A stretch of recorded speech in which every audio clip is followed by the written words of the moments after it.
Paper 40. The Ascending Sons of God. As in many of the major groups of universe beings, 7 general classes of the ascending sons of God have been revealed. 1. Father-fused mortals. 2. Son-fused mortals. 3. Spirit-fused mortals. 4. Evolutionary seraphim. 5. Ascending material sons. 6. Translated midwayers. 7. Personalized adjusters. The story of these beings, from the lowly animal origin mortals of the evolutionary worlds to the personalized adjusters of the Universal Father, presents a glorious recital of the unstinted bestowal of divine love and gracious condescension throughout all time and in all universes of the far-flung creation of the Paradise deities. These presentations began with the description of the deities, and group by group the narrative has descended the universal scale of living beings until it has reached the lowest order of life endowed with the potential of immortality, and now am I dispatched from Salvington, one time a mortal of origin on an evolutionary world of space, to elaborate and continue the recital of the eternal purpose of the gods respecting the ascending orders of sonship, more particularly with regard to the mortal creatures of time and space. Since the greater part of this narrative will be devoted to a discussion of the 3 basic orders of ascending mortals, consideration will first be given to the non-mortal ascending orders of sonship, seraphic, Adamic, midwayer, and adjuster.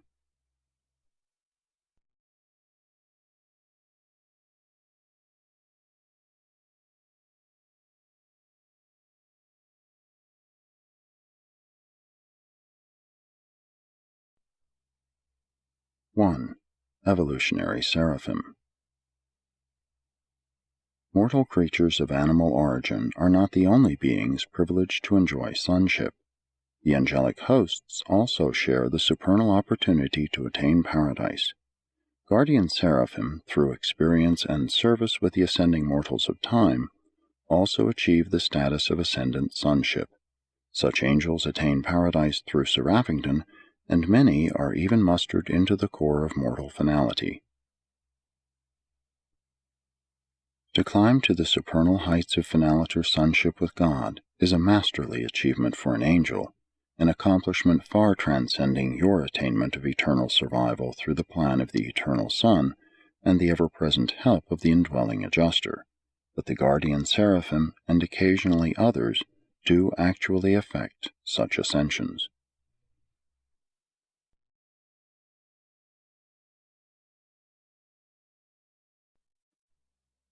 2. Ascending material sons.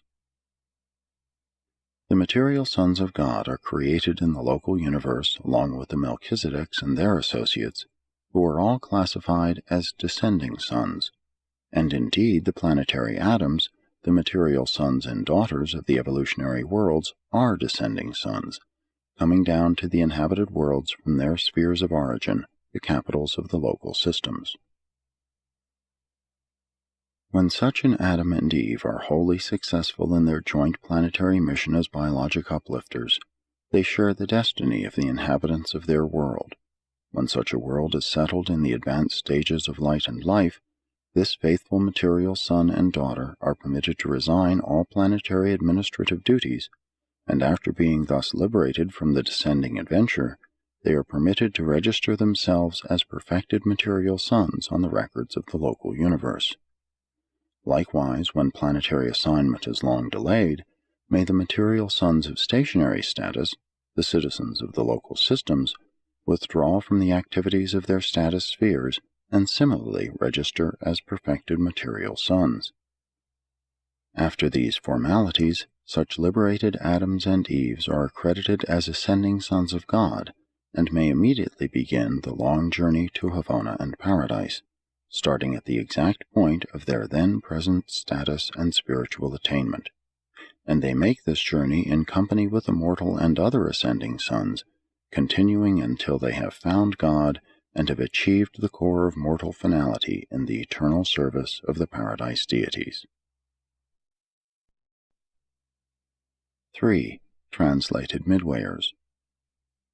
Although deprived of the immediate benefits of the planetary bestowals of the descending sons of God, though the paradise ascent is long deferred, nevertheless, soon after an evolutionary planet has attained the intermediate epochs of light and life, if not before, both groups of midwayers are released from planetary duty. Sometimes the majority of them are translated along with their human cousins on the day of the descent of the Temple of Light and the elevation of the planetary prince to the dignity of planetary sovereign. Upon being relieved of planetary service, both orders are registered in the local universe as ascending sons of God, and immediately begin the long paradise ascent by the very routes ordained for the progression of the mortal races of the material worlds. The primary group are destined to various Finaliter Corps, but the secondary or Adamic midwayers are all routed for enrollment in the mortal corps of finality.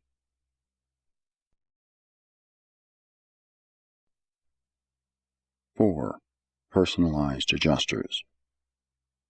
When the mortals of time fail to achieve the eternal survival of their souls in planetary association with the spirit gifts of the Universal Father, such failure is never in any way due to neglect of duty, ministry, service, or devotion on the part of the adjuster. At mortal death, such deserted monitors return to Divinington, and subsequently, following the adjudication of the non-survivor, they may be reassigned to the worlds of time and space. Sometimes, after repeated services of this sort, or following some unusual experience, such as functioning as the indwelling adjuster of an incarnated bestowal son, these efficient adjusters are personalized by the Universal Father. Personalized adjusters are beings of a unique and unfathomable order. Originally of existential pre-personal status, they have experientialized by participation in the lives and careers of the lowly mortals of the material worlds. And since the personality bestowed upon these experienced thought adjusters takes origin and has its wellspring in the Universal Father's personal and continuing ministry of the bestowals of experiential personality upon his creature creation, these personalized adjusters are classified as ascending sons of God, the highest of all such orders of sonship.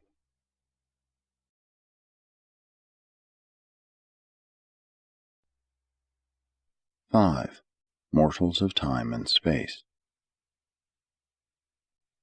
Mortals represent the last link in the chain of those beings who are called sons of God.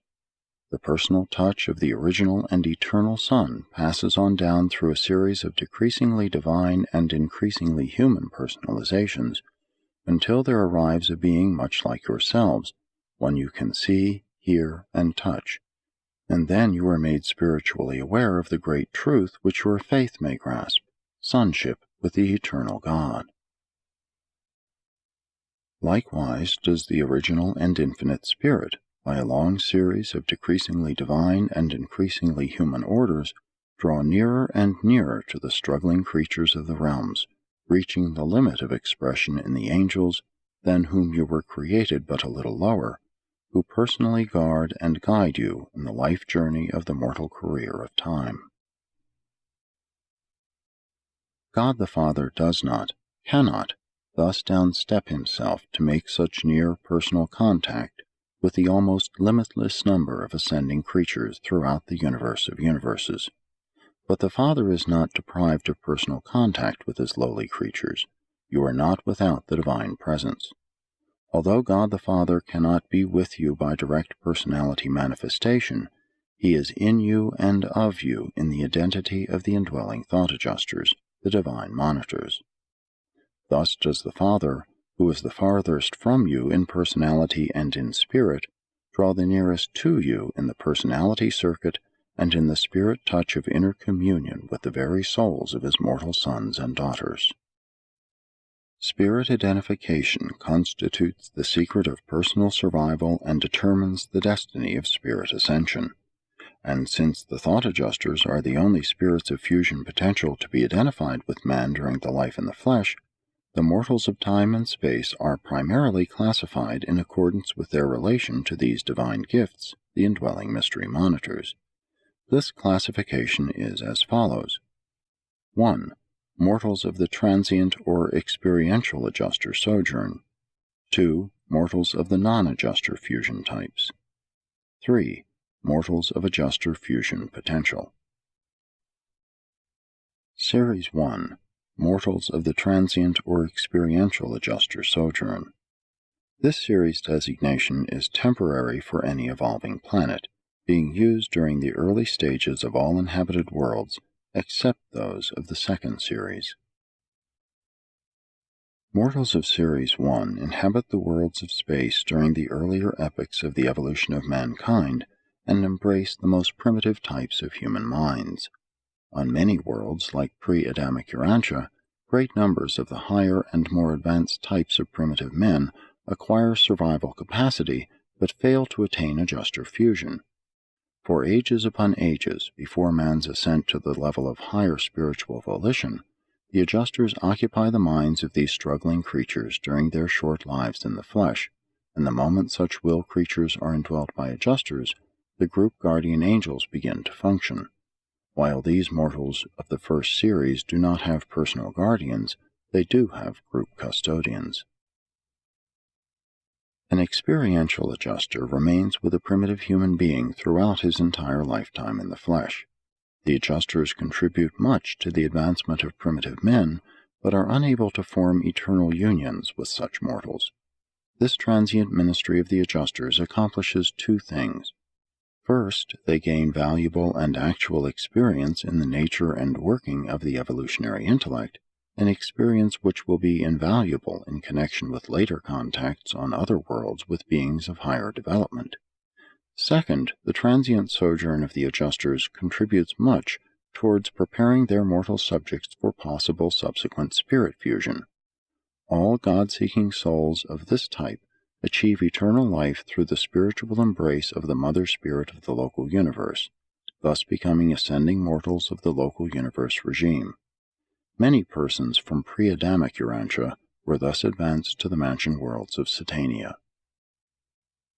The gods who ordained that mortal man should climb to higher levels of spiritual intelligence through long ages of evolutionary trials and tribulations take note of his status and needs at every stage of the ascent, and always are they divinely fair and just, even charmingly merciful, in the final judgments of these struggling mortals of the early days of the evolving races.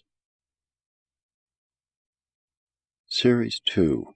Mortals of the non-adjuster fusion types. These are specialized types of human beings who are not able to effect eternal union with their indwelling adjusters. Type classification among the 1, 2, and 3-brained races is not a factor in adjuster fusion. All such mortals are akin, but these non-adjuster fusion types are a wholly different and markedly modified order of will creatures.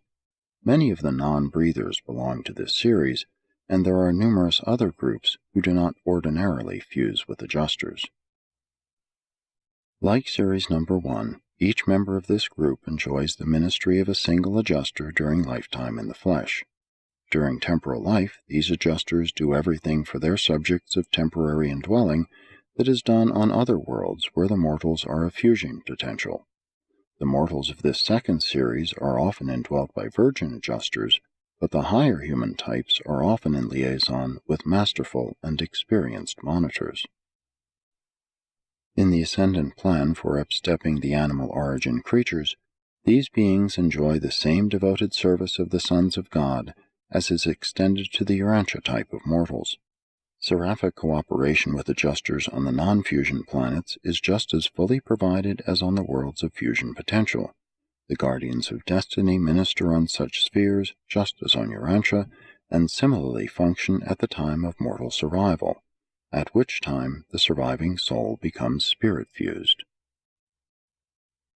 When you encounter these modified mortal types on the mansion worlds, you will find no difficulty in communicating with them. There they speak the same system language, but by a modified technique. These beings are identical with your order of creature life in spirit and personality manifestations, differing only in certain physical features and in the fact that they are non-fusible with thought adjusters. As to just why this type of creature is never able to fuse with the adjusters of the Universal Father, I am unable to say. Some of us incline to the belief that the life carriers, in their efforts to formulate beings capable of maintaining existence in an unusual planetary environment, are confronted with the necessity of making such radical modifications in the universe plan of intelligent will creatures that it becomes inherently impossible to bring about permanent union with the adjusters. Often have we asked, is this an intended or an unintended part of the ascension plan? But we have not found the answer. Series 3. Mortals of Adjuster Fusion Potential. All father-fused mortals are of animal origin, just like the Urantia races. They embrace mortals of the one-brained, two-brained, and three-brained types of adjuster fusion potential. Urantians are of the intermediate or two-brained type, being in many ways humanly superior to the one-brained groups, but definitely limited in comparison with the three-brained orders. These three types of physical brain endowment are not factors in adjuster bestowal, in seraphic service, or in any other phase of spirit ministry. The intellectual and spiritual differential between the three brain types characterizes individuals who are otherwise quite alike in mind endowment and spiritual potential, being greatest in the temporal life and tending to diminish as the mansion worlds are traversed one by one. From the system headquarters on, the progression of these three types is the same, and their eventual paradise destiny is identical. The Unnumbered Series. These narratives cannot possibly embrace all of the fascinating variations in the evolutionary worlds. You know that every 10th world is a decimal or experimental planet, but you know nothing of the other variables that punctuate the processional of the evolutionary spheres. There are differences too numerous to narrate even between the revealed orders of living creatures as between planets of the same group, but this presentation makes clear the essential differences in relation to the ascension career. And the ascension career is the most important factor in any consideration of the mortals of time and space. As to the chances of mortal survival, let it be made forever clear. All souls of every possible phase of mortal existence will survive, provided they manifest willingness to cooperate with their indwelling adjusters and exhibit a desire to find God and to attain divine perfection, even though these desires be but the first faint flickers of the primitive comprehension of that true light which lights every man who comes into the world.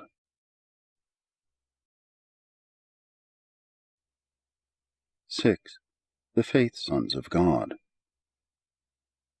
The mortal races stand as the representatives of the lowest order of intelligent and personal creation. You mortals are divinely beloved, and every one of you may choose to accept the certain destiny of a glorious experience, but you are not yet by nature of the divine order. You are wholly mortal. You will be reckoned as ascending sons the instant fusion takes place, but the status of the mortals of time and space is that of faith sons prior to the event of the final amalgamation of the surviving mortal soul with some type of eternal and immortal spirit. It is a solemn and supernal fact that such lowly and material creatures as Urantia human beings are the sons of God, faith children of the highest. Behold what manner of love the Father has bestowed upon us, that we should be called the sons of God. As many as received him, to them gave he the power to recognize that they are the sons of God.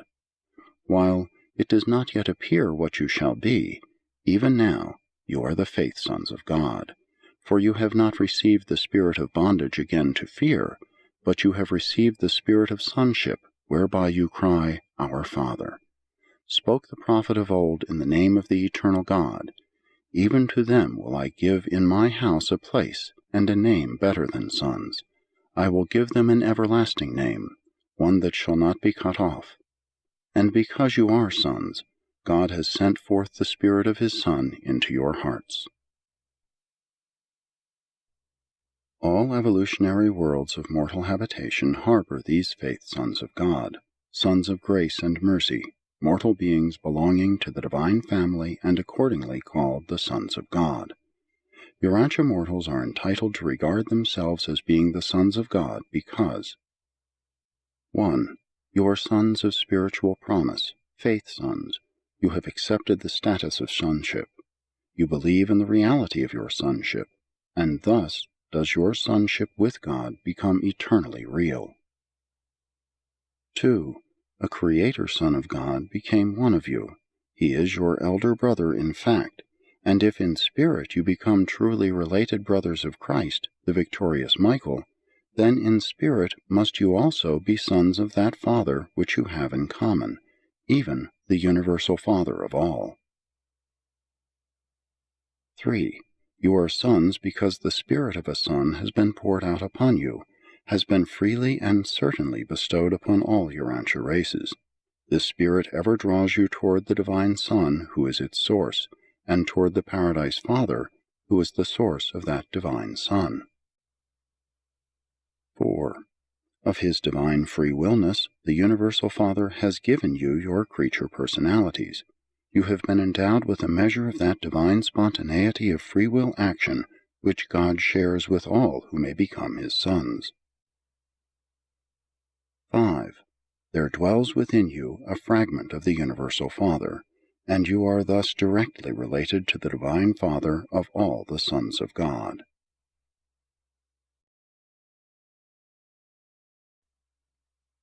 (7) Father-fused mortals. The sending of adjusters, their indwelling, is indeed one of the unfathomable mysteries of God the Father. These fragments of the divine nature of the Universal Father carry with them the potential of creature immortality. Adjusters are immortal spirits, and union with them confers eternal life upon the soul of the fused mortal. Your own races of surviving mortals belong to this group of the ascending sons of God. You are now planetary sons, evolutionary creatures derived from the life-carrier implantations and modified by the Adamic life infusion.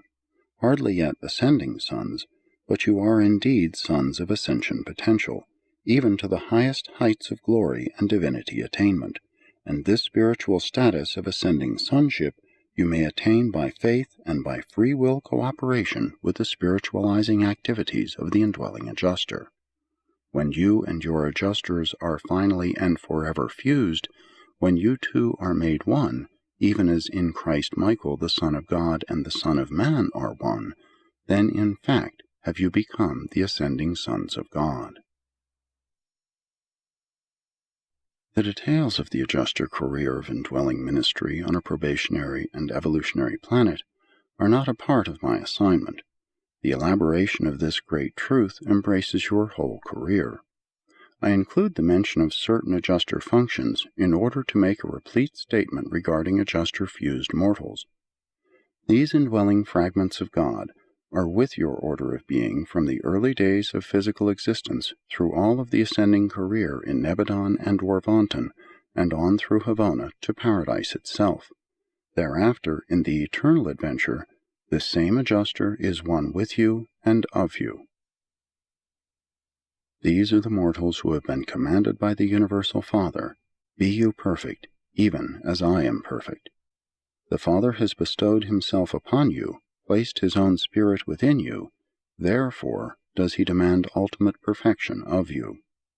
The narrative of human ascent from the mortal spheres of time to the divine realms of eternity constitutes an intriguing recital not included in my assignment, but this supernal adventure should be the supreme study of mortal man. Fusion with a fragment of the Universal Father is equivalent to a divine validation of eventual paradise attainment, and such adjuster-fused mortals are the only class of human beings who all traverse the Havona circuits and find God on Paradise. To the adjuster-fused mortal, the career of universal service is wide open. What dignity of destiny and glory of attainment await every one of you? Do you fully appreciate what has been done for you? Do you comprehend the grandeur of the heights of eternal achievement which are spread out before you, even you who now trudge on in the lowly path of life through your so-called vale of tears?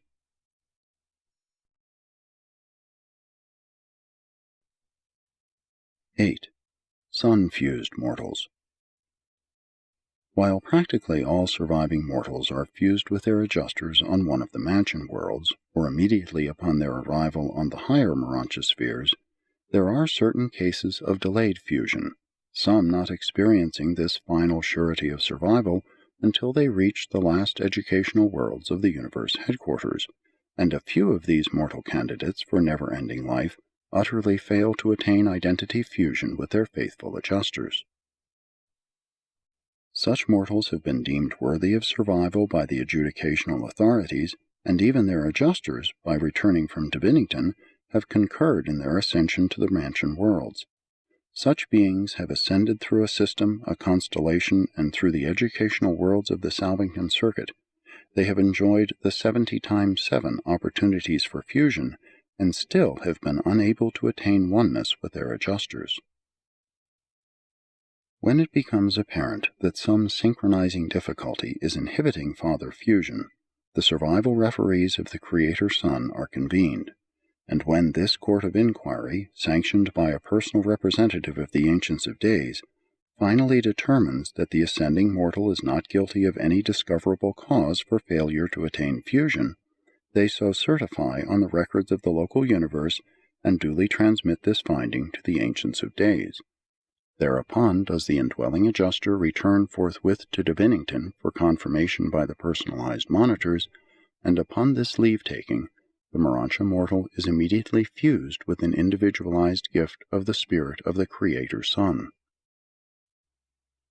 Much as the Morontia spheres of Nebadon are shared with the spirit-fused mortals, so do these sun-fused creatures share the services of Orvonton with their adjuster-fused brethren who are journeying inward towards the far-distant Isle of Paradise.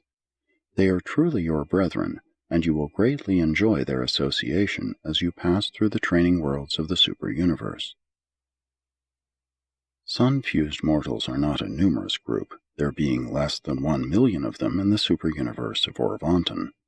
Aside from residential destiny on Paradise, they are in every way the equals of their adjuster-fused associates. They frequently journey to Paradise on super-universe assignment, but seldom permanently reside there, being, as a class, confined to the super-universe of their nativity.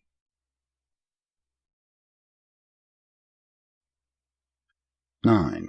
Spirit-fused mortals. Ascending spirit-fused mortals are not third source personalities.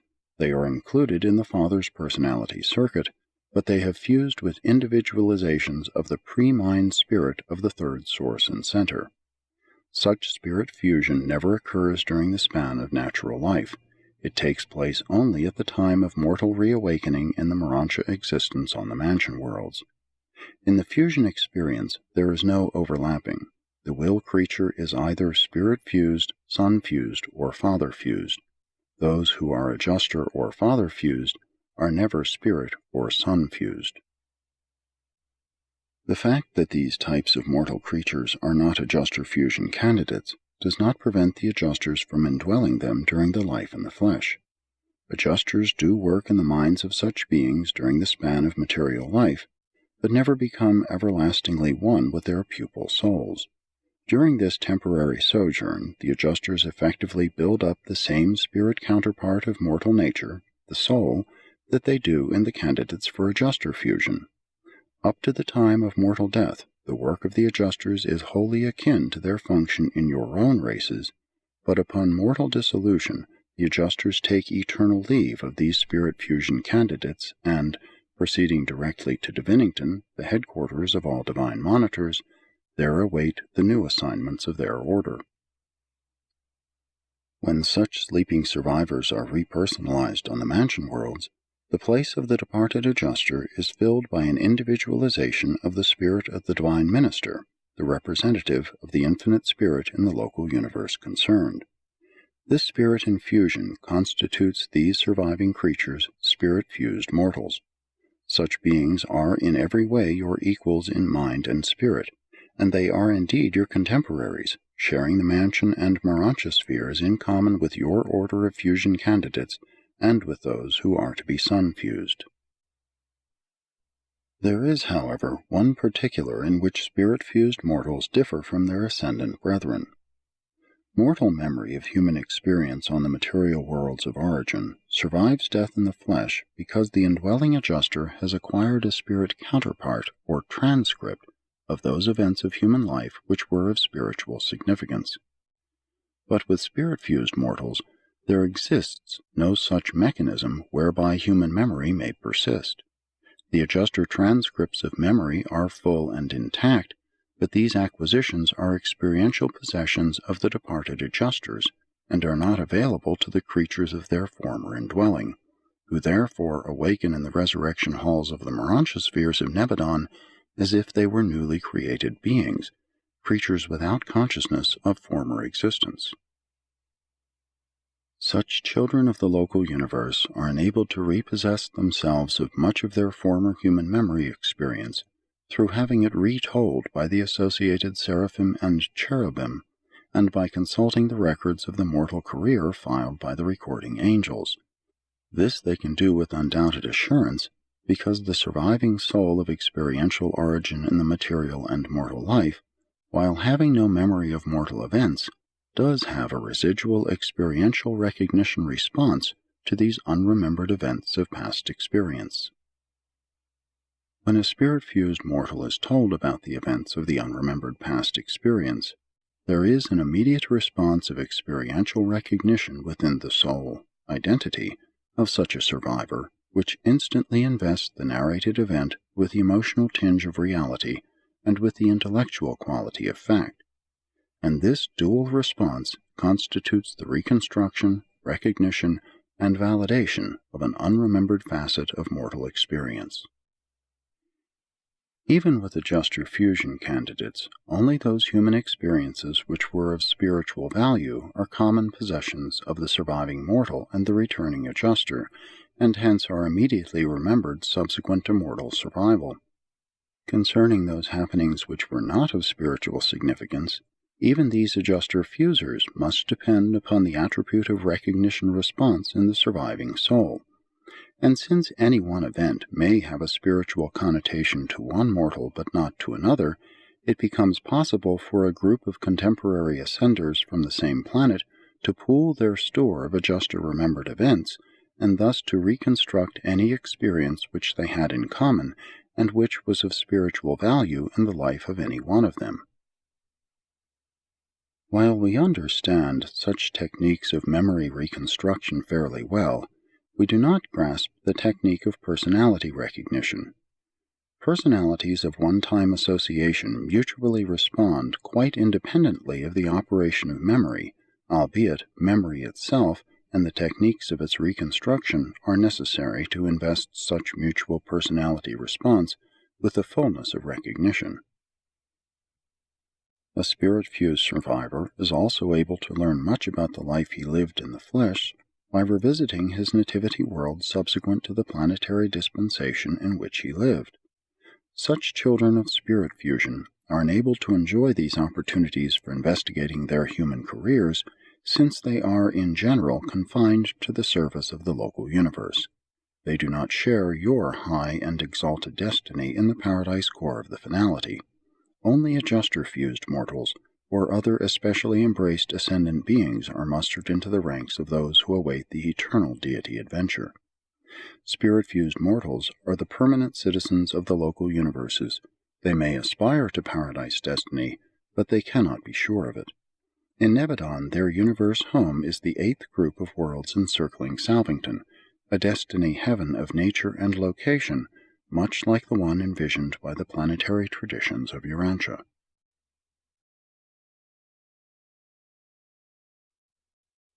10. Ascendant Destinies.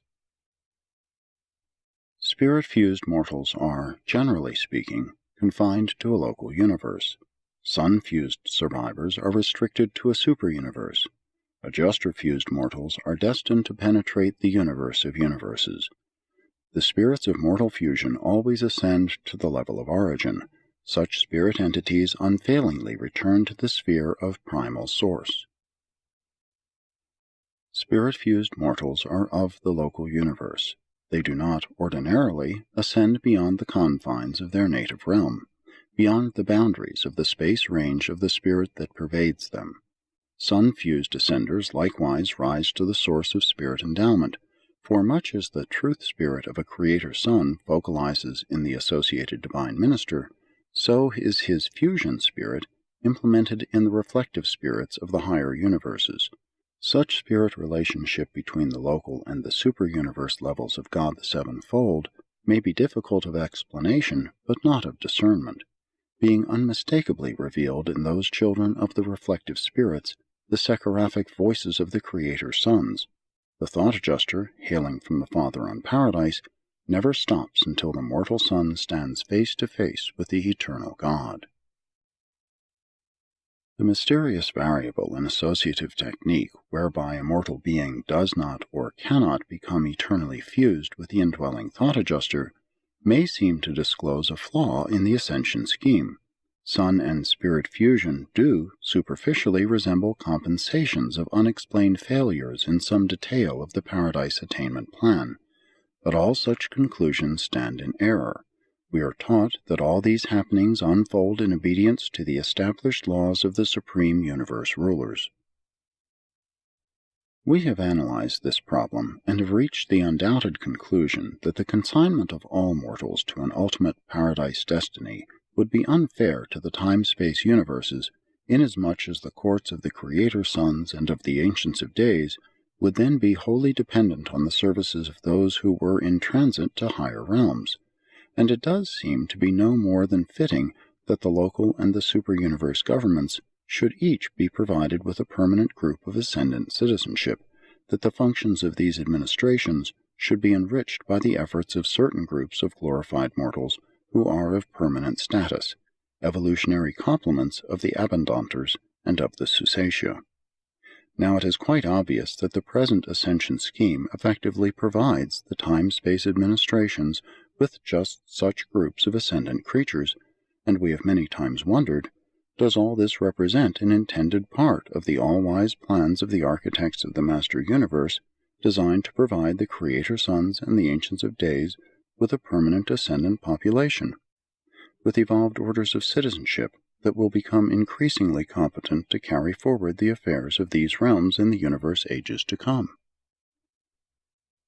That mortal destinies do thus vary in no wise proves that one is necessarily greater or lesser than another, merely that they differ.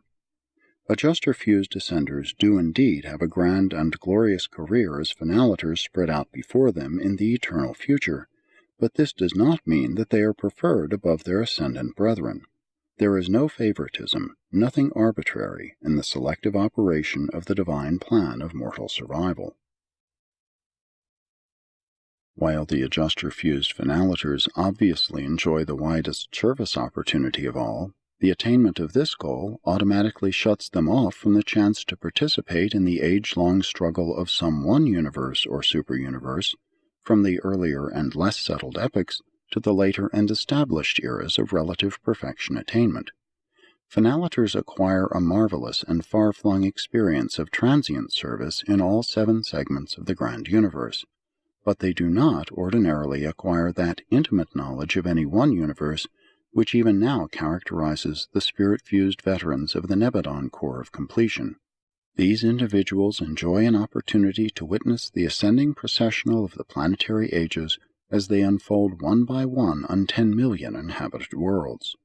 And in the faithful service of such local universe citizens, experience superimposes upon experience until the fullness of time ripens that high quality of wisdom which is engendered by focalized experience, authoritative wisdom, and this in itself is a vital factor in the settling of any local universe. As it is with the spirit fusers, so it is with those sun-fused mortals who have achieved residential status on Uversa. Some of these beings hail from the earliest epochs of Orvonton, and they represent a slowly accumulating body of insight-deepening wisdom which is making ever-augmenting service contributions to the welfare and eventual settlement of the 7th superuniverse. What the ultimate destiny of these stationary orders of local and of super-universe citizenship will be, we do not know. But it is quite possible that, when the Paradise Finalitars are pioneering the expanding frontiers of divinity in the planetary systems of the first outer space level, their sun and spirit-fused brethren of the ascendant evolutionary struggle will be acceptably contributing to the maintenance of the experiential equilibrium of the perfected super-universes, while they stand ready to welcome the incoming stream of paradise pilgrims who may, at that distant day, pour in through Orvonton and its sister creations as a vast spirit-questing torrent from these now uncharted and uninhabited galaxies of outer space. While the majority of spirit fusers serve permanently as citizens of the local universes, all do not. If some phase of their universe ministry should require their personal presence in the superuniverse, then would such transformations of being be wrought in these citizens as would enable them to ascend to the higher universe, and upon the arrival of the celestial guardians with orders to present such spirit-fused mortals at the courts of the Ancients of Days, they would so ascend, never to return. They become wards of the super-universe, serving as assistants to the celestial guardians and permanently, save for those few who are in turn summoned to the service of Paradise and Havona. Like their spirit-fused brethren, the sun-fusers neither traverse Havona nor attain Paradise unless they have undergone certain modifying transformations. For good and sufficient reasons, such changes have been wrought in certain sun-fused survivors, and these beings are to be encountered ever and anon on the 7 circuits of the central universe. Thus it is that certain numbers of both the sun and the spirit-fused mortals do actually ascend to Paradise, do attain a goal in many ways equal to that which awaits the father-fused mortals. Father-fused mortals are potential finalitars. Their destination is the universal Father, and him they do attain, but within the purview of the present universe age, finalitars as such are not destiny attainers. They remain unfinished creatures, 6th-stage spirits, and hence non-active in the evolutionary domains of pre-light and life status. When a mortal finalitar is Trinity-embraced, becomes a Trinitized son, such as a mighty messenger, then has that finalitar attained destiny, at least for the present universe age. Mighty messengers and their fellows may not in the exact sense be 7th-stage spirits, but in addition to other things, the Trinity embrace endows them with everything which a finalitar will sometime achieve as a 7th-stage spirit.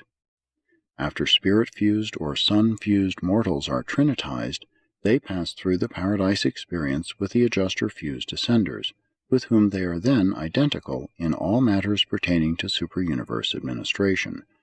These trinitized sons of selection or of attainment, at least for now, are finished creatures, in contrast to the finalitars, who are at present unfinished creatures. Thus, in the final analysis, it would be hardly proper to use the words greater or lesser in contrasting the destinies of the ascending orders of sonship. Every such son of God shares the fatherhood of God, and God loves each of his creature sons alike. He is no more a respecter of ascendant destinies than is he of the creatures who may attain such destinies. The Father loves each of his sons, and that affection is not less than true, holy, divine, unlimited, eternal, and unique. A love bestowed upon this son and upon that son, individually, personally, and exclusively, and such a love utterly eclipses all other facts. Sonship is the supreme relationship of the creature to the Creator. As mortals, you can now recognize your place in the family of divine sonship, and begin to sense the obligation to avail yourselves of the advantages so freely provided in and by the Paradise Plan for mortal survival, which plan has been so enhanced and illuminated by the life experience of a bestowal son. Every facility and all power have been provided for ensuring your ultimate attainment of the Paradise goal of divine perfection. Presented by a mighty messenger, temporarily attached to the staff of Gabriel of Salvington.